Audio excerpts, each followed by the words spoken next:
ജെയിൻ, എന്താണ് ഡാമിന്റെ അവസ്ഥ? ഒപ്പം ഇടുക്കി ജില്ലയിൽ മഴ ശക്തമാണോ?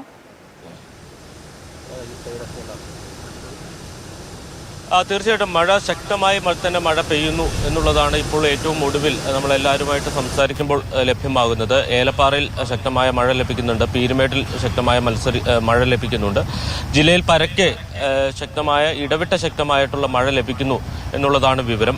എൻ്റെ പിന്നിൽ കാണുന്നതാണ് മലങ്കര ഡാം. മലങ്കര ഡാമിലെ ജലനിരപ്പ് അതിൻ്റെ റെഡ് അലേർട്ട് പരിധിയിലേക്ക് എത്തിയിരിക്കുന്നു. 41.30 മലങ്കര ഡാമിൻ്റെ റെഡ് അലേർട്ട്. ആ റെഡ് അലേർട്ട് പരിധിയിലേക്ക് എത്തിയിട്ടുണ്ട്. സംഭരണശേഷി 42 മീറ്ററാണ്.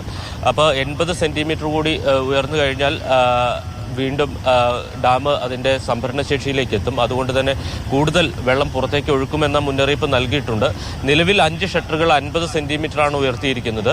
ഇപ്പോൾ തന്നെ തൊടുപുഴയാറിലെയും മൂവാറ്റുപുഴയാറിലെയും ജലനിരപ്പ് അപകടകരമായിട്ടുള്ള ലെവലിലേക്ക് എത്തിക്കഴിഞ്ഞിരിക്കുന്നു. അപ്പോൾ ഇനി 1.5 മീറ്ററായി ഇത് ഉയർത്തും. ഡാമിൻ്റെ ഷട്ടറുകൾ ഘട്ടം ഘട്ടമായി 1.5 മീറ്റർ വരെ ഉയർത്താൻ ആണ് ജില്ലാ ഭരണകൂടം അനുമതി നൽകിയിരിക്കുന്നത്. അങ്ങനെയാണെങ്കിൽ ഈ താഴ്ന്ന പ്രദേശങ്ങളിൽ വീടുകളിലടക്കം വെള്ളം കയറുന്ന ഒരു സ്ഥിതി ഉണ്ടാകും എന്നുള്ളതാണ് മനസ്സിലാക്കുന്നത്. അതോടൊപ്പം തന്നെ ചെങ്കുളം ഡാമിൻ്റെ വാട്ടർ ലെവലും അതിൻ്റെ സംഭരണ പരിധിയിലേക്ക് എത്തുകയാണ്. സ്വാഭാവികമായും വരും മണിക്കൂറുകളിലും മഴ ശക്തമായി തുടർന്നാൽ ചെങ്കുളം ഡാമിൻ്റെ ഷട്ടറുകൾ കൂടി ഉയർത്തേണ്ടി വരും. നിലവിൽ കല്ലാർകുട്ടി, പാംബ്ല, അതോടൊപ്പം തന്നെ കല്ലാർ ഡാമുകളുടെ ഷട്ടറുകളാണ് തുറന്നിരിക്കുന്നത്. ഇരട്ടയാർ ഡാമിൻ്റെ വാട്ടർ ലെവല് അത് റെഡ് അലേർട്ടിലേക്ക് എത്തിയിട്ടുണ്ട്. ഇതാണ് നിലവിൽ ഡാമുകളുടെ ഒരു സ്ഥിതി. വലിയ ഡാമുകളായിട്ടുള്ള ഇടുക്കി, മുല്ലപ്പെരിയാർ ഡാമുകളുടെ കാര്യത്തിൽ ഇപ്പോൾ ആശങ്കപ്പെടേണ്ട ഒരു സാഹചര്യമില്ല.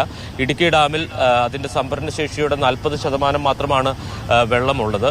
മുല്ലപ്പെരിയാർ ഡാമിൽ 118.35 അടിയായിട്ട് ജലനിരപ്പ് ഉയർന്നിട്ടുണ്ട്. കഴിഞ്ഞ ദിവസങ്ങൾ വെച്ച് നോക്കുമ്പം ജലനിരപ്പ് വളരെ വേഗത്തിൽ ഒരു 6 അടി കൂടിയിട്ടുണ്ട്. പക്ഷേ നമുക്കറിയാം 142 അടി വരെ വെള്ളം മുല്ലപ്പെരിയാർ ഡാമിൽ സംഭരിക്കാൻ കഴിയും. അതുകൊണ്ട് തന്നെ ആ മുല്ലപ്പെരിയാറിൻ്റെ കാര്യത്തിലും വെള്ളം തുറന്നുവിടും എന്നൊരു ആശങ്ക നിലവിലില്ല. നിലവിൽ തമിഴ്നാട് വെള്ളം കൊണ്ടുപോകുന്നുമില്ല എന്നുള്ളതാണ് ഏറ്റവും പ്രധാനപ്പെട്ട ഒരു കാര്യം. അതുകൊണ്ട് തന്നെ കൂടുതൽ വെള്ളം സംഭരിക്കാൻ കഴിയും. ജില്ലയിൽ പരക്കെ ശക്തമായ മഴ ലഭിക്കുന്നുണ്ട്. ഓറഞ്ച് അലർട്ടാണ് പ്രഖ്യാപിച്ചിരിക്കുന്നത്. സ്കൂളുകൾക്കും കോളേജുകൾക്കുമൊക്കെ അവധി പ്രഖ്യാപിച്ചിട്ടുണ്ട്. ഒറ്റപ്പെട്ട ഇടങ്ങളിലൊക്കെ മണ്ണിടിച്ചിലും മരം വീണുള്ള ഗതാഗത തടസ്സവും ഒക്കെയുണ്ട്. ദേശീയപാത വഴിയുള്ള ഗതാഗതങ്ങളൊക്കെ പുനഃസ്ഥാപിച്ചിട്ടുണ്ട് എന്നുള്ളതാണ് ലഭ്യമാകുന്ന വിവരം. KK റോട്ടിൽ ഒരിടത്തും ഗതാഗത തടസ്സമില്ല. സുഗമമായി തന്നെ റോഡ് ഗതാഗതം നടക്കുന്നുണ്ട്. ദേശീയപാത കൊച്ചി ധനുഷ്കോടി ദേശീയപാത അവിടെ അപകടങ്ങൾ ഉണ്ടാകാനുള്ള സാധ്യതയുണ്ട്. നിലവിൽ ഗതാഗത തടസ്സമില്ല എന്നുള്ളതാണ് അറിയുന്നത്. പക്ഷേ മഴ ശക്തി പ്രാപിച്ചാൽ ഏത് സമയത്തും അവിടെ മരം വീഴും, അതോടൊപ്പം തന്നെ മണ്ണ് ഇടിഞ്ഞു വീഴാനുമുള്ള സാധ്യതയുണ്ട്. നിലവിൽ റോഡ് നിർമ്മാണം നടക്കുകയാണ്. ശരി, ജെയിൻ രാജുവാണ് വിവരങ്ങൾ നൽകിയത്.